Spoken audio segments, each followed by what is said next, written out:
to Beyond the Silence podcast, and I am your host, Lisa Toma. And today I have a beautiful guest and also a friend of mine who has such an incredible, powerful story that I cannot wait for her to share with all of you. And I would like to introduce you all to Christina. Thank you so much for being here. And it is such an honor for me to have you here. You have such an incredible story. I've heard bits and pieces of it, and I'm just so eager to really have the audience hear your story. I love how transparent and strong you are, and I feel like underneath all of that is softness and vulnerability through all of the trauma and the struggles that you have gone through in your life. So thank you so much for being here. So let's start maybe about introducing yourself, who you are, and then we can get into the beginning of your journey. Okay, my name is Christina. I am a Golden Age astrologer. I am a mother and a wife, and I am an addict who is in recovery. I actually don't even like to label myself as an addict because I just feel like I'm in such a different lifetime now. Right. Um, but yeah, that's who I am. Yeah. Okay. So now let's get into, and I totally agree with, you calling yourself an addict and you feel like that was like so many lifetimes ago, Mm-hmm. right? And it's like, I Yeah. mean, you were Yes, I an addict was. in recovery, Mm-hmm. and now you're all of the beautiful things that you mentioned earlier, Yes. right? Yes. Yeah. It's such a different energy Exactly. saying those things, right? Yes. So, okay, Christina, in one of my previous episodes, I also had a guest on talking about his journey through addiction and recovery. And it's just so beautiful how everything pieced together. And he expressed on that episode how beautiful it is to see also women coming forward and sharing their journey in addiction and recovery. So I am so happy that it worked out for you to be the following episode to that, and it's just so powerful. And we also talked about how the recovery started through pain, obviously. So let's take everyone back to maybe as far as you want to go and leading up to the addiction part. Okay. Um, so a lot of the parts of my story I didn't actually realize until I was in the healing part of it. Right, So I like you didn't felt it I in your yes, body. my yeah, well, yeah, I Yeah. didn't understand where the feelings were coming from Mm-hmm. until I was in the healing part. So I'm going to start where I think things started, where Okay. I thought things started. Okay. So I had never, as a child and as a teenager, I'd never felt like I actually had a place, like I fit in anywhere. I always felt that I was an outsider. I had a lot of like confidence and self-worth issues. And so I guess I would be a certain way to try to fit in. Mm. And I think so high school was very hard for me in that sense because I didn't fit in. And when I was a week before I turned 15, or sorry, 16, there was a boy that I liked. I was invited to his house by him he said he was having a party. Okay. He offered to pick me up before the party started, and I took him up on his offer, and he said I couldn't bring any of my friends because he was older than I was, and that it was a party for the older kids. If I wanted to come, then I would have to come alone. Okay. And when I got to his house, I quickly realized that there was no party happening. And what And was going through your mind in that moment? nothing was going through, nothing was going through my mind. I liked this boy. He knew I Yes. had a crush on him, Okay. so even when he started to kiss me, like, it wasn't like it's not that I didn't want that, Right. but things started to progress, and I told him no multiple times. Okay. And he did not accept no for an answer, and he continued to force himself on me. And one thing led to another, and he ended up raping me. Yeah. And looking back, like, I just asked him to take me home is what I asked him. And he actually never even ended up taking me home. He dropped me off like downtown Bolton where I lived. And I thought about calling the police, but then you think like, what, how's that going to look on you? Right. There's And so I much went I shame. went to his house, and like, he, even after, like, he said to me, "Was that your first time?" And I was like, like I didn't even, I was mortified, right? Mortified. Like more, and I was just, yes. And I think that's kind of took him off guard, right? Mm. And even like when I would see him afterwards, like, I don't even think he thought he did anything wrong. Wow. Like, because I had seen him for the rest of the summer. I ended up seeing him, and he didn't think he did anything wrong. I even had to go like to school with him for the whole next year, Wow. and he would still in the hallway try to say hi and stuff like that. Like, he didn't think he did anything wrong. And that's when, like, that was the where my addiction started, was right after that. Of course. um and I just wanted to escape, I guess it was, Yeah, the right? feeling, so before that, there was obviously you didn't want to call the police. No. And I want to go back to that because you said something that I feel like is so important for anybody who's experienced rape or sexual abuse.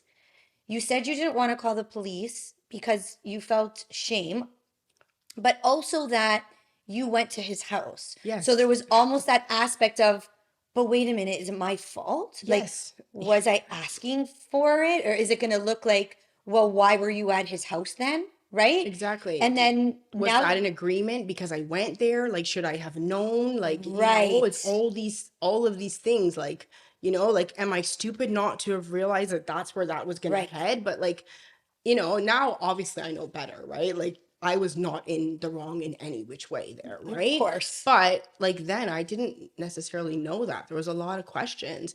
And I only told one friend, and she was very adamant, like, you need to call the police. And I was just like, I didn't want to do that. I didn't want to have to tell my parents, Right. like, there were so many aspects of that. And yeah, it was And what did telling your parents mean?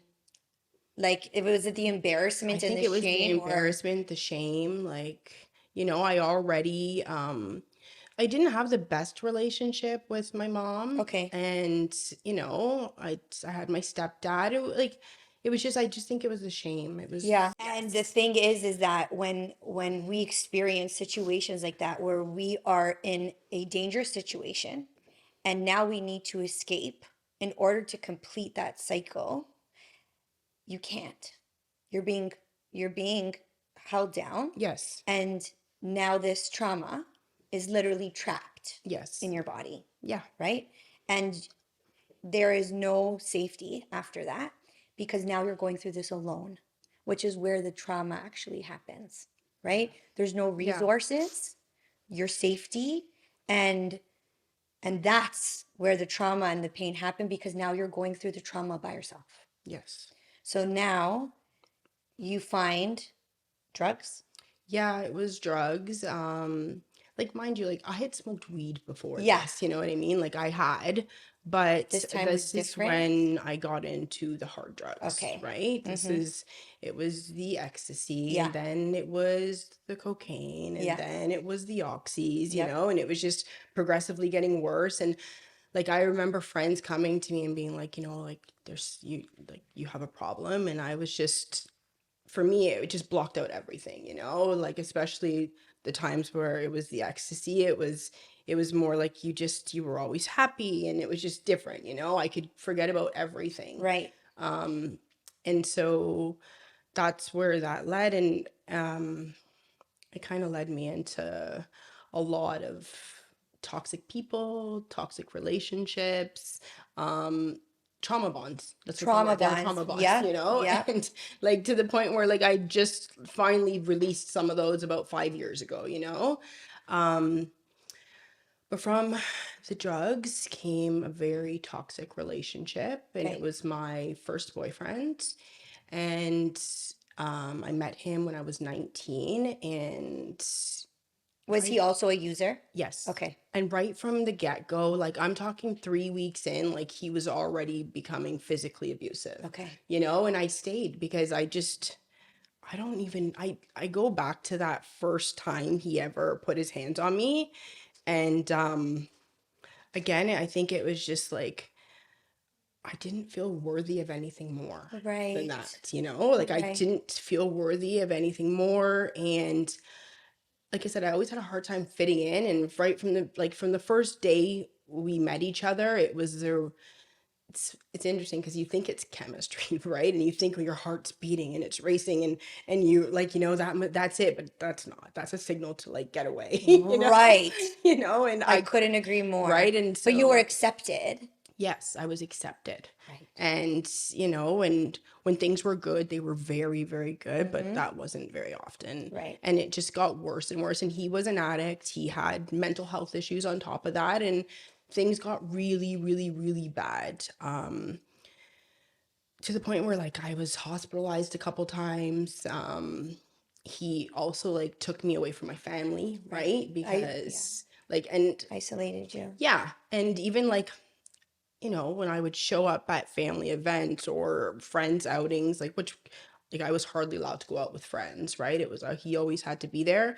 But I think that everyone thought that I was so strong that like they wouldn't ever put that in their head. But like, how many doors can you run into? How many times can you fall? And I didn't necessarily feel like I had a way out. Like there was nobody to help me. And then again, it's that shame thing, like of actually Right. telling people. And like now that we're actually talking about this, like here I went through what I went through at 15, and I didn't tell anybody because I didn't want to feel the shame. But like everything it became out in the open through that relationship. Wow. Like because like he ended up kidnapping me. Like Yeah. I'd broken up with him. He had went to jail for something unrelated. And when he got out of jail, um he was stalking me. And I had kind of known it was him, like, because like someone slashed my tires, they broke the grill on my car. Like Mm-hmm. you can almost feel when you're being watched, right? Right. And like I was with him for I think it was for 4.5 years before he went to jail. Um, and when he finally went to jail is when I kind of like told my parents and what was going on. And my mom had me move back to Bolton because I was living with my grandmother at the time. And that was the other thing. Like he would threaten her, right? He would threaten to Right. hurt my grandmother if I broke up with him. So every time we would get into a fight, even like one time he ended up he took a PlayStation controller and the ones that were on the cords before they were cordless, and he whacked me in the side of the head. And I actually still have the scar under my eyebrow. And so when my grandmother and my uncle came to the hospital to get me, they asked if it was him. And like I think the doctors pretty much told them, like, Right. this is what's going on, even if she doesn't tell you. But he showed up at my door while I was and they let him in. Like he was just a good talker, and he basically told me like, if you tell them, like I'm gonna kill your grandmother, Yeah. and So like now your safety's gone. yeah, so my safety's gone, and I'm scared of like for my grandmother because it's just me and her in the house, and she's like this little tiny lady, And you know what he's capable of. Yes. And so it was just that repeating cycle. So when he went to jail, I was like, this is my exit. I was gonna ask you that. Why in that moment did you feel that you could go to your parents now? Was it because he was in jail, so now you felt, okay, this is it. It's like now or Well, never. yeah, because I like he was going there for a while too, right? So I was like, okay, this is like I need to come I'm clean. able to Right. get away from him. And And you knew you needed help doing that. yes, yeah. And so I did, and I was at my parents, I reconnected with friends, things were going good. And I guess because he was stalking me, he was looking at my schedule, my parents' schedule, and So now one he's out of jail. yeah, he's out of jail. Okay. And so like I didn't know this because I had cut off all ties with Right. him kind of thing. And after my parents had left from work and my sisters had left to go to school, there was a knock on the door. I was getting ready for work. and it was him. And he was like, I need a ride to my brother's work, which was down the, and I was like, you need to leave, kind of thing. And he pulled a knife and he forced his way into my house and he said, you're coming with me. And so I went, Of course, yeah. obviously. And he kidnapped me for 3 days.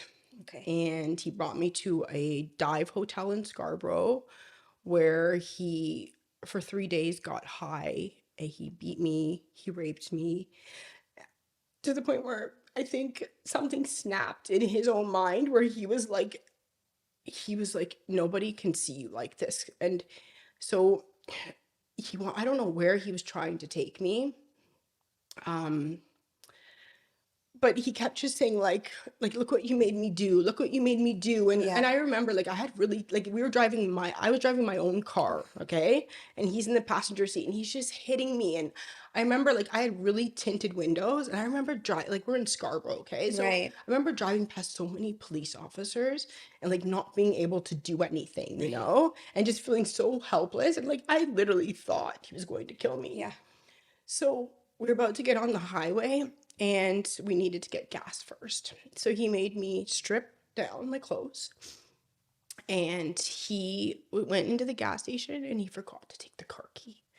So I ran, like not ran, I drove out of there so fast, and I was actually like very close to my work. So I Okay. actually went to my work like half naked, like only a bra and underwear, and like I was black and blue. Like when the police finally came, they had told me like they've never actually seen anybody alive the way that I looked. Like Yeah. like how lucky I was.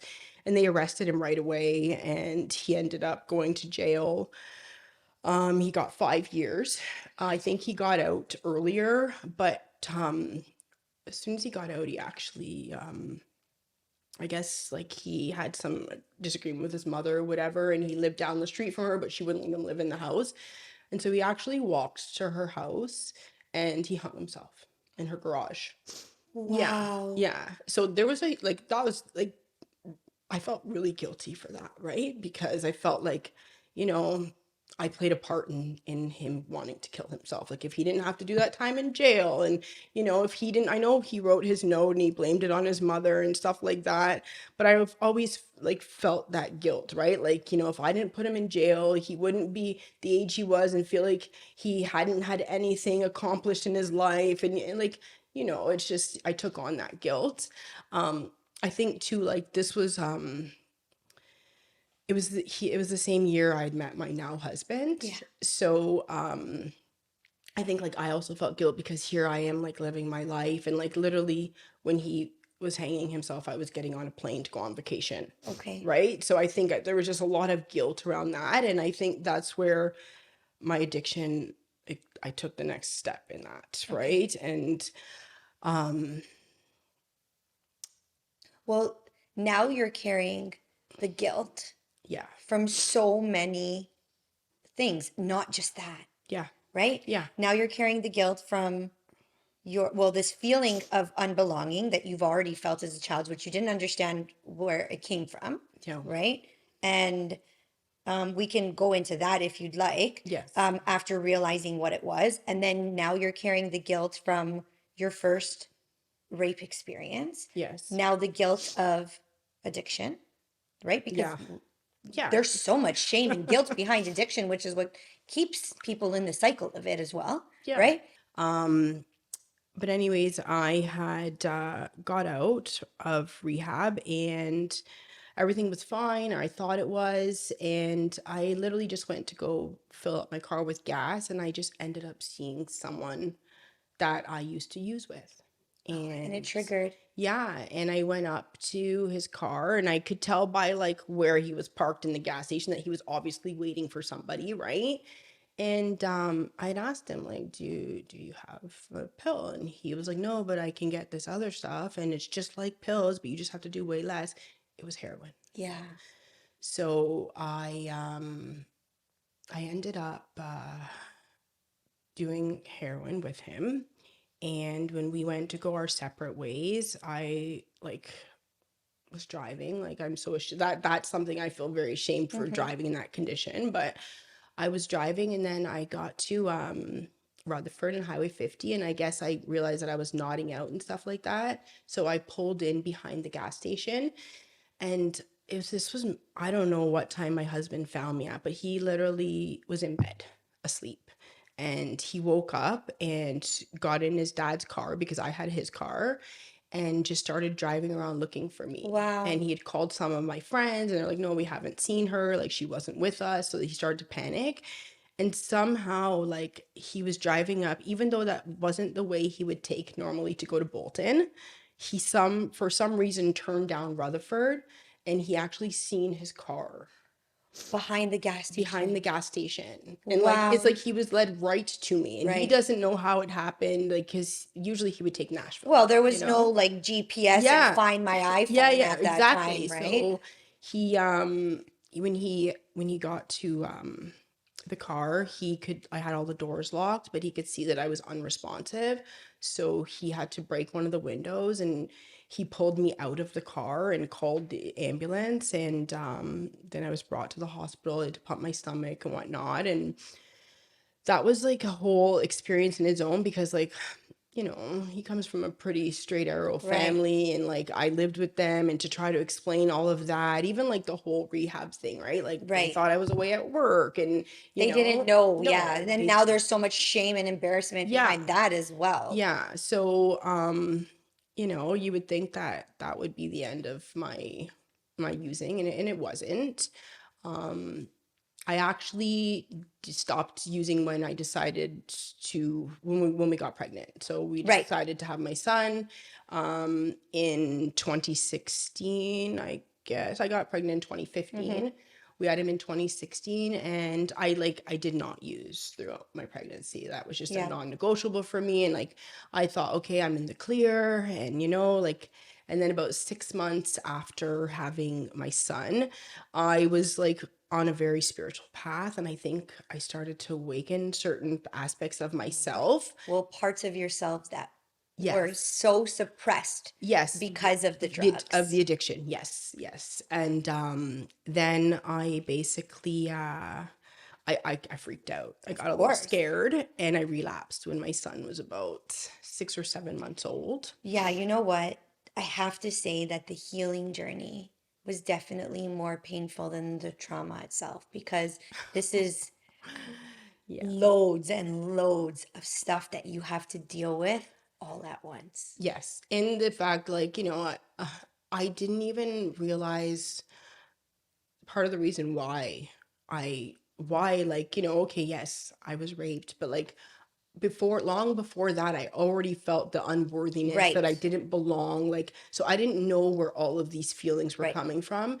And then when I started when I was in a meditation, I was doing meditation classes, and I was doing different things to awaken certain abilities within myself, and they were awakening, and that, like, I was like, no, no, no, this is Scared the scary. crap out of Yeah. you. Yeah. So I started using again, and luckily, like, I never went back to the depths that I was at before. Okay. I was more of like a weekend warrior kind of Yeah. thing. I would go to work all week, and when I went back to work, when my son was about 17 months old, but I would only do it on the weekends. I would only do it after my son was asleep, and Mm-hmm. I would just, I don't know if it was to fill the void of loneliness Okay. or whatnot, but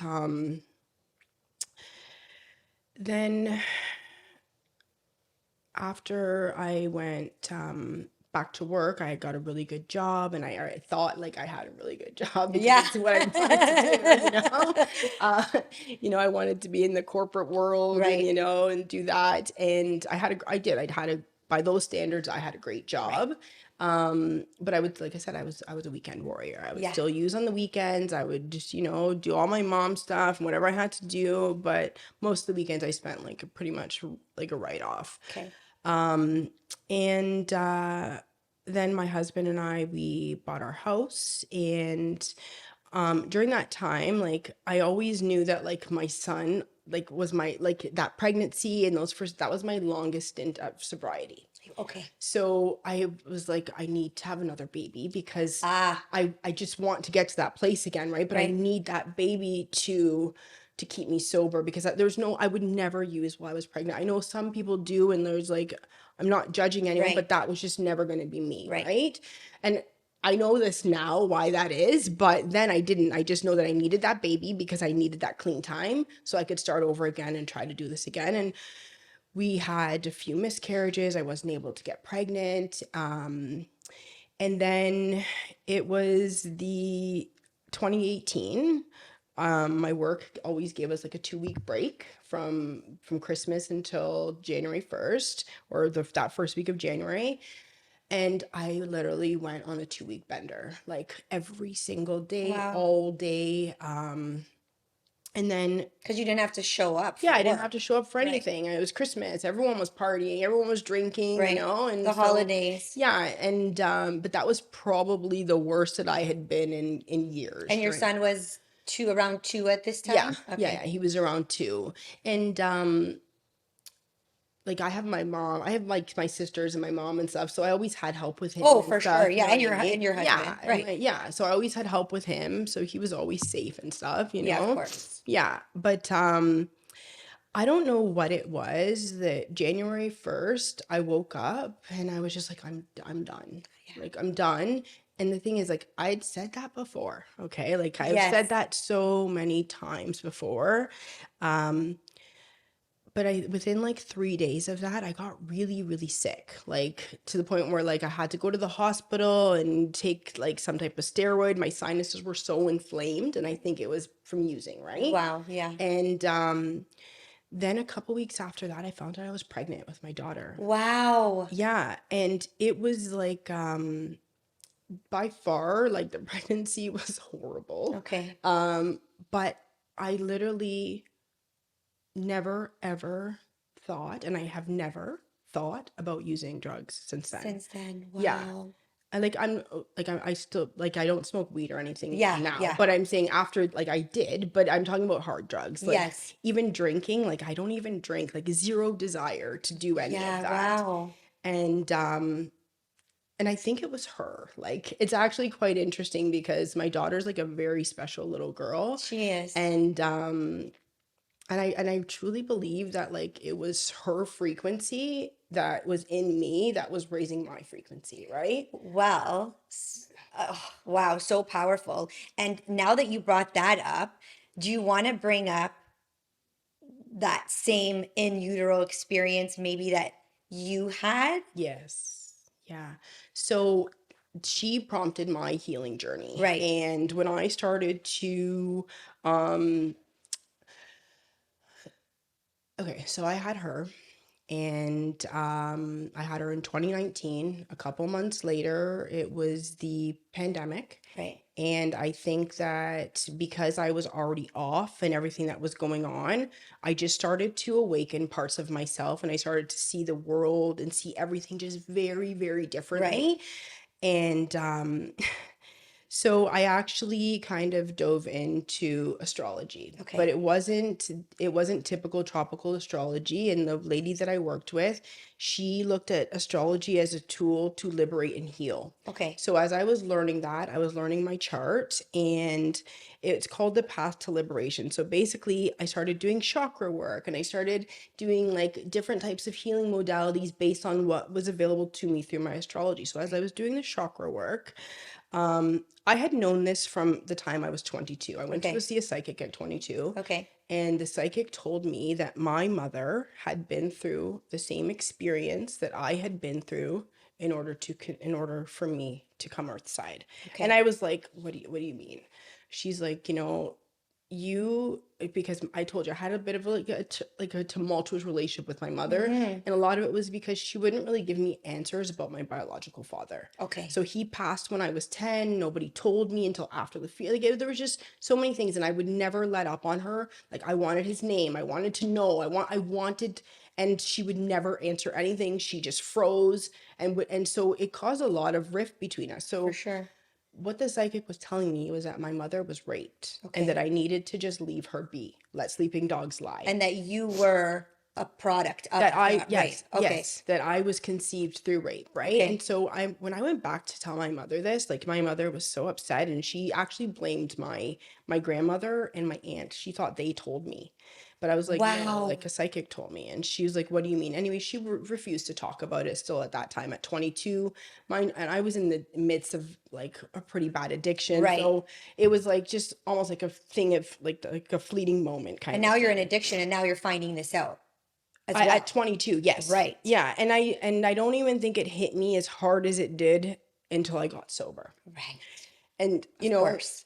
nobody people think like addiction's hard. Like having to feel all of those things Right. sober is way harder. 100%. Yeah. Like I had to literally sit there with all of these emotions and all of these things coming up, and I couldn't numb it out. No, No. you have to feel Yeah, it. you have to feel And it's it. painful. Yes.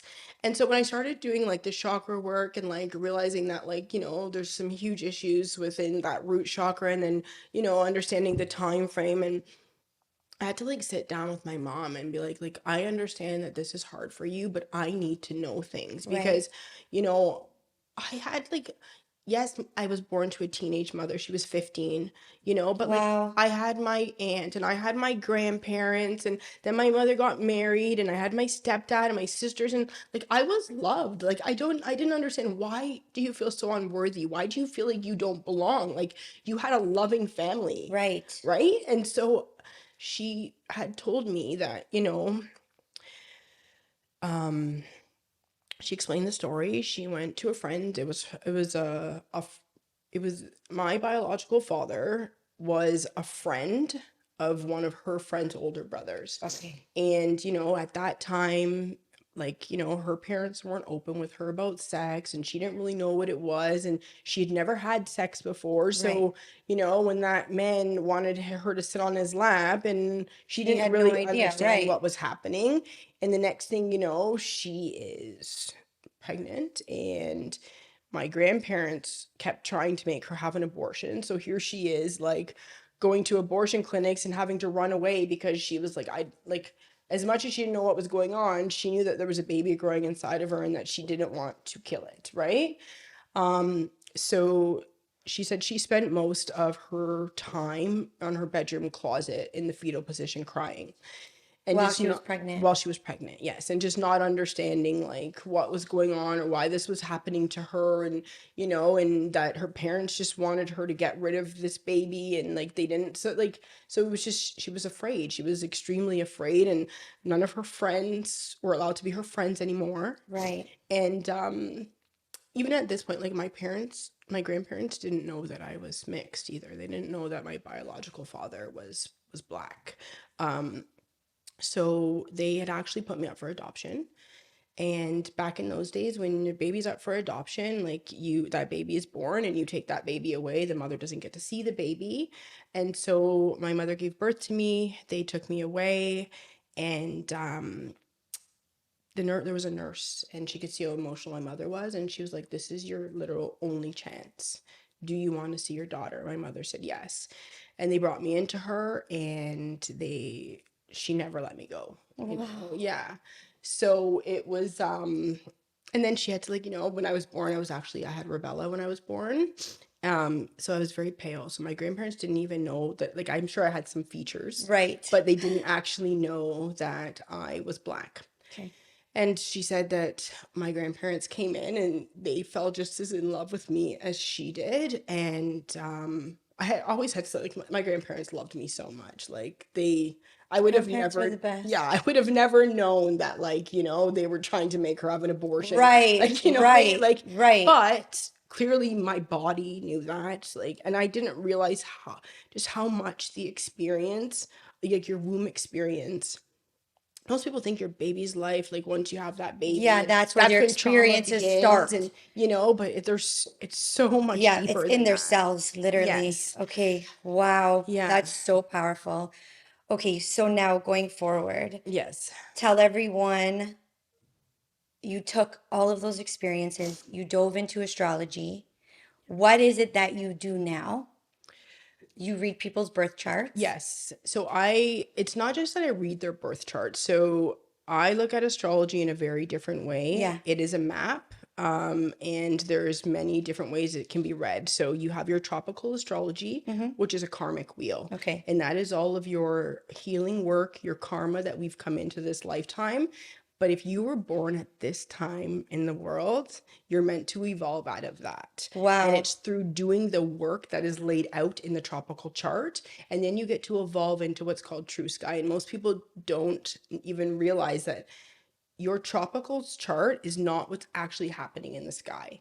And we're in such a time right now where everything is changing and we're meant to do the work to evolve because we're not meant to be repeating this karma. Right. And the more work we do now, the less work our children will have to do. Wow. And it's so beautiful. Yeah, and the more, and it is because I'm seeing it. Like I see it in children's charts, and I see it with the parents that are willing to do the work. Like that's why no matter what's happening, I have so much hope for our future because I see the charts of the children. And I Yeah. see the harmony, and it's because of the work that we are doing. Wow, that's so powerful. So if somebody wanted to find you to do their chart, is that what you say? Do their chart? Yeah, well, I call it walking the path to Walking the, liberation. wow. Yeah, So if somebody wanted to find you to walk their path of liberation, where could they find you? they can find me predominantly on Instagram. Okay. So it's at Miss Grow, and they can DM me. I post all kinds of stuff about astrology, all kinds of stuff about all Yeah, kinds of it's so stuff. beautiful. I love it so much. Yeah, even it's yeah, it's part of my mission in time is to help as many people as I can walk this path of liberation, and it's actually just for the children. That's It so powerful. I it is love so that. your children don't have to live through your Our generational curses, right, and our right? own lived experiences, Yes, right, they that can we create pass new down. experiences, and they're meant to really build a new earth off a whole new frequency. And when people start to look at their chart in a way of like, okay, so what is this showing me that I need to resolve? Right. It's such a different experience So than your different. sun sign horoscopes, Right. Yeah. It's so different. Yeah. I love that. Christina, thank Yes. you so much for being so open, for being so vulnerable, for sharing your stories, because there was plenty. And I know that your story and your journey is going to impact so many people. And I feel that when we speak beyond the silence, and you did have to silence yourself for so long, really, really takes a toll on your body, on your life, those around you. And I'm proud of you. Thank I'm you. proud of you for where you are. And your husband is beautiful, and your kids are beautiful, and I know them personally, and you deserve all of it. So thank you for being here. Thank you for having me. Whew. Yeah. Where can I find you, Lisa? Oh my goodness. You can find me on Instagram at This Is Healing Official, on TikTok at This Is Healing Official, and on my website at www.thisishealing.ca. I need to hug you. Yeah.